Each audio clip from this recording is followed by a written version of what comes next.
আসসালামু আলাইকুম এভরিওয়ান, কেমন আছেন সবাই? নিশ্চয়ই ভালো আছেন।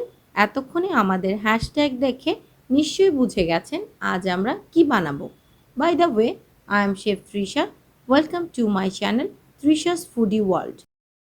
আজকে বানাবো চিংড়ি দিয়ে আলু ভাজা। সেজন্য আমাদের আলু কুচানো আর চিংড়িটার খোসা ছাড়ানো এভাবে কাটা চিংড়ি লাগবে।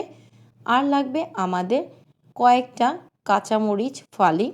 আর আমরা এখানে কিছু রসুন কুচি আর পেঁয়াজ কুচি নিয়ে হালকা ব্রাউন করে ভেজে নিচ্ছি।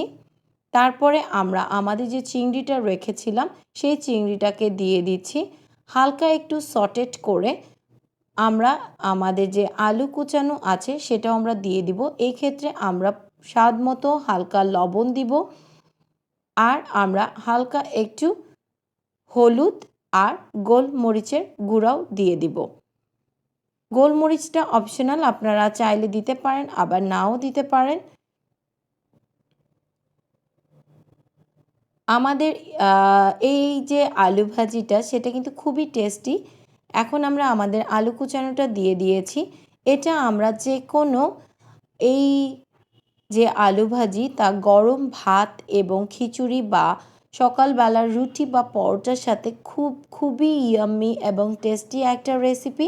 অবশ্যই বাসায় ট্রাই করবেন আর কমেন্টস বক্সে আমাদেরকে নিশ্চয়ই জানাবেন কেমন লাগলো আমাদের এই রেসিপি। দেখুন আমাদের ভাজা প্রায় হয়ে গেছে। এখন আমরা কাঁচামরিচ ফালিগুলোকে দিয়ে দিলাম। এখন আমরা একটা ঢাকনা দিয়ে এই আলু ভাজিটিকে মিনিমাম 2 থেকে 3 মিনিট ভেজে নিব। তারপরে আমরা এখানে ইউজ করব ধনেপাতা কুচি। যারা ধনেপাতা খান না তারা এটাকে স্কিপ করতে পারে। ধনেপাতা কুচি দেওয়ার পরে এখন আমরা আমাদের এই যে আলু ভাজিটা সেটা আমরা সুন্দর করে আবার নেড়েচেড়ে নিব। এটাকে খুব বেশি ভাজা যাবে না, কারণ চিংড়ি মাছের যে জুসিনেস সেটা বেশি ভাজলে নষ্ট হয়ে যায়। এখন আমাদের দেখেন তৈরি হয়ে গেল আমাদের গরম গরম আলু ভাজা চিংড়ি দিয়ে। এই রেসিপিটি আমাদের ভাত এবং পোলাও যেটাই দিয়ে খাবেন সেটা দিয়েই খুব মজা লাগবে। অবশ্যই করে খাবেন। এবং আমাদের পরোটার সাথে এটা কিন্তু খুবই বেস্ট একটা রেসিপি।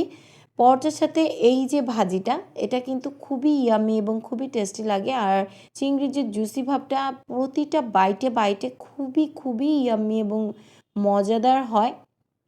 আপনারা অবশ্যই বাসায় এটা করবেন এবং আপনাদের ইচ্ছে হলে এখানে ঝালটাও বাড়িয়ে কমিয়ে নিতে পারেন। আমি কাঁচামরিচ 4-5টা দিয়েছি, আপনারা বেশিও দিতে পারেন। সামনে আরও সুন্দর সুন্দর রেসিপি পেতে আমার চ্যানেলটি সাবস্ক্রাইব করতে আর বেল আইকনে চাপ দিতে ভুলে যাবেন না। আপনাদের উৎসাহ, দোয়া আর ভালোবাসাই আমাকে নতুন নতুন রেসিপি বানাতে উৎসাহ দিবে। Stay well, stay safe and healthy everyone. See you in the next video. Allah Hafiz.